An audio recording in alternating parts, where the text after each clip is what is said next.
She tried to speak to Isioma, tried to change her mind, but Isioma's mind was already made up. She could not stand doing chores any longer, and she definitely could not stand waking up early every morning.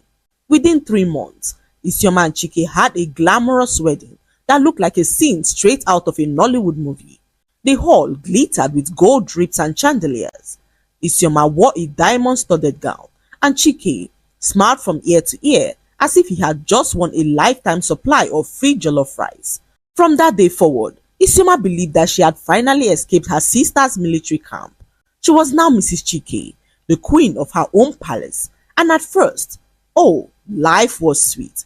Chike spoiled her silly. They both slept till noon, ate takeaway every day, and laughed endlessly over childish jokes that only last-borns would find funny. Their house was a paradise for unserious adults. No alarm clocks, no chores, no rules. If Isioma did not feel like cooking, they ordered suya and shawarma. If Chike did not feel like going to work, he would shrug and say, "Baby, life is too short to stress so." They'd watch movies all day, scatter the living room with snacks, and fall asleep amidst empty plates and pizza boxes. For the first few weeks, Isioma was in heaven. This is it, she would tell her friends on video call. Marriage is so easy when you marry someone who understands you. But slowly, very slowly, reality began to hit.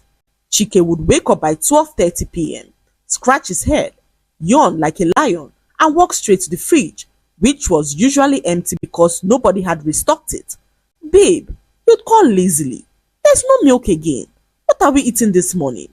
Isioma would roll her eyes from the couch. "You're asking me? You're the husband now." You're the wife now," Chike would respond, grinning. And just like that, both of them would end up ordering food again, sometimes even forgetting to clean up from the previous day. Soon, their sink became a museum of dirty plates. The living room looked like a crime scene after a popcorn explosion, and the bed, always unmade, with blankets tangled like noodles. Isioma began to notice that things that once seemed cute were now annoying.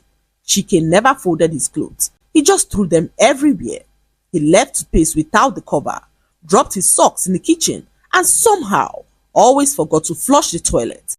One day, she stepped on poop in the middle of the sitting room. "Chike!" she screamed. "Why would you poop on the floor now?" Sorry baby," he said half asleep. "I was going to throw it away later." Isioma stood there staring at him, realizing that she had married a pig.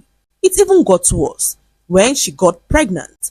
Morning sickness met a messy house and a lazy husband who still refused to grow up. Sometimes she would beg him to help her clean or cook something small, and Chike would look at her confused, scratching his head. "Babe, but you know I don't like stress now," he said. "And you think I like it?" she snapped one day.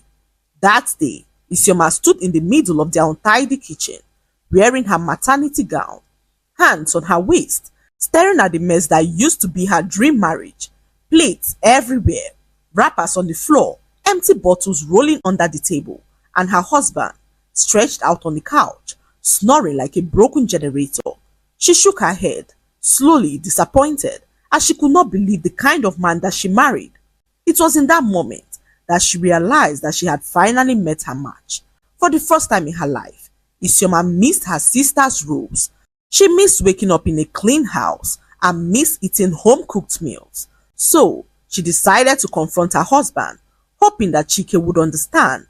But their conversation turned into a full-blown argument, one that shook the entire neighborhood. Isioma stood in front of him, heavily pregnant, waving her hands dramatically. "Chike, I'm tired. You sleep all day. You don't clean. You don't cook. And you can't even fix a leaking tap. What kind of man are you?" Chike blinked, confused and defensive. So now you're insulting me because I don't like stress? Did you not say that you wanted the soft life? You saw me and my fine face and said I was perfect.